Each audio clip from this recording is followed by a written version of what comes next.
এখানেই থাকতে হয়, এটা আমার একটা নিয়ামত। যাই হোক, আল্লাহ তাআলা আপনাদের সঙ্গে বসার তৌফিক দান করেছেন, জানি না আল্লাহ কি বলাবে, এটা আমি এখনো নির্ধারিত করতে পারিনি। তবে আল্লাহ যেটা আমাকে উপর থেকে দান করবেন ওইটার উপরে আলোচনা করব, বাড়তি কথা এবং বাড়তি আলোচনা যেন না হয়। আবার অনেক সময় প্রেক্ষাপটে বা সমাজতান্ত্রিক বা এলাকা ভিত্তিক কিছু আলোচনা করতে হয়। কি কোন কথা ঠিক আছে? আমার আল্লাহ রাব্বুল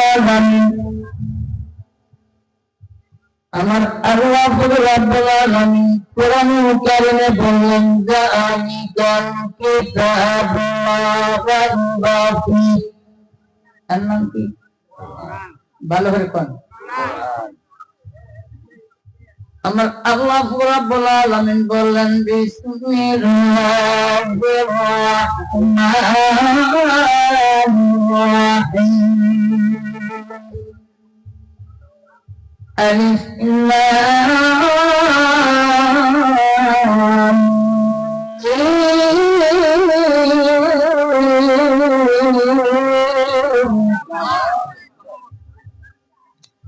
যালিকাল কিতাবু লা রাইবা ফীহি হুদান লিল মুত্তাকিন।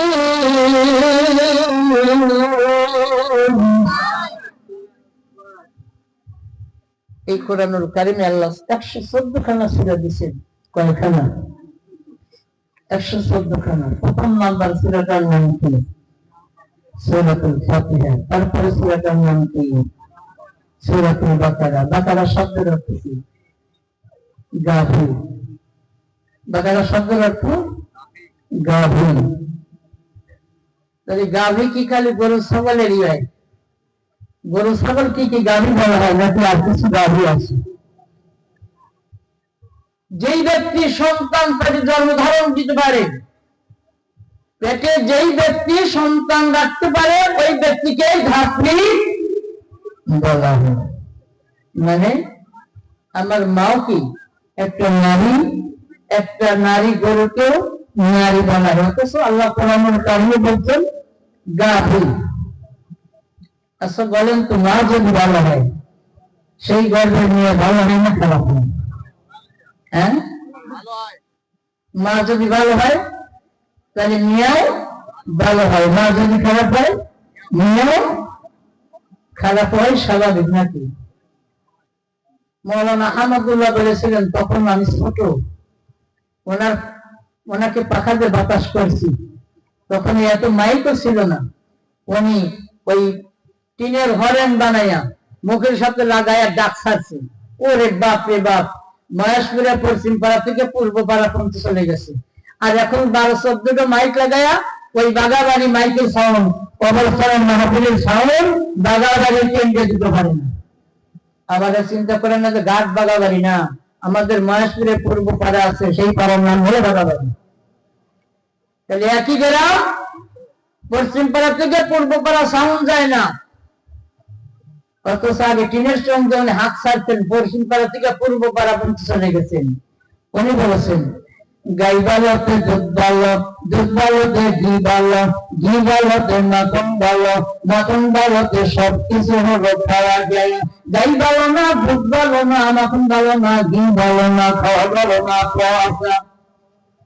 মা ভালোতে ঘি ভালো, মা যদি খারাপ হয় ঘিটাও খারাপ হয়। কথা ঠিক কিনা?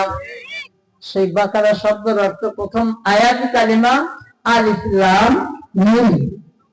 এই তিনটা অক্ষরের অর্থ, এই তিনটা হরফের অর্থ একমাত্র কেবলমাত্র সবেমাত্র আল্লাহ ছাড়া কেউ এর বিশ্লেষণ জানে না।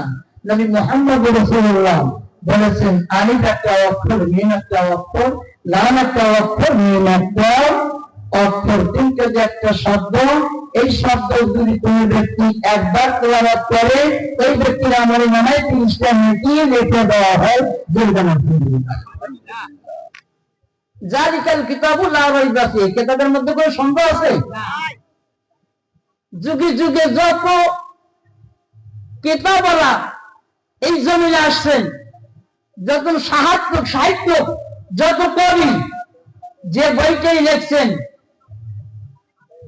লেখার শেষে ওই প্রথমে অথবা শেষ পৃষ্ঠায় লিখে দিয়েছেন আমি অমুক। আমার বইটার মধ্যে যদি কোনো ভুল ত্রুটি ধরা পড়ে, এই যে নাম্বার দেওয়া হলো, আপনারা মেহরবানি করে আমাকে একটু জানাবেন, আমি সংশোধন হওয়ার চেষ্টা করব। আর আমার আল্লাহ রাব্বুল আলামিন কি বললেন? জালিকাল কিতাবু লা রাইবা ফিহি, আমি যে কিতাব নাযিল করেছি এই কিতাবের মধ্যে বিন্দু সন্দেহ নাই। যদি কোনো ব্যক্তি মনে করে যে আল্লাহর দেওয়া কোরআনের মধ্যে সন্দেহ আছে, ভেজাল আছে, তাহলে বুঝতে হবে ওর মার বিয়েই আলেম করাইনি। রাগ করলেন?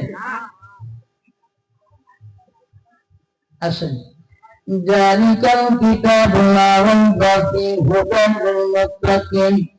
আমার আল্লাহ রাব্বুল আলামিন গাদ্দা বললেন, বান্দারে বান্দিরে, আমি আল্লাহ রাব্বুল আলামিন এমন একটা গাইড তোমার কাছে দিলাম, এমন একটা কিতাব আমি আল্লাহ তোমার জন্য নাযিল করলাম, ওই কিতাবের মধ্যে বিন্দু পর্যন্ত সন্দেহ নাই।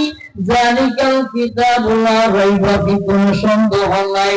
হুদাল লিল মুত্তাকিন, এই কিতাবের উপর যারা ঈমান আনবে, আমল করতে থাকবে, তাদের জন্য আমি আল্লাহ 8টা জান্নাতের দরজা খুলে দিলাম। জোরে বলো সুবহানাল্লাহ।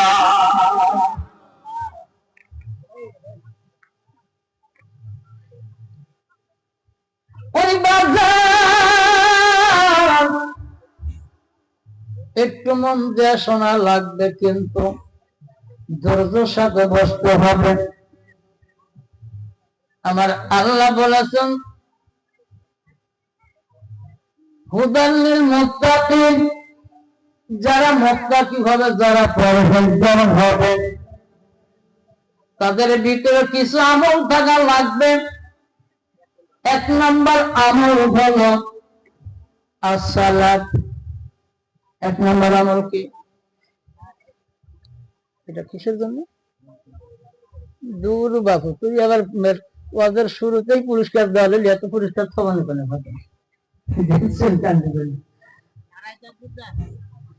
না,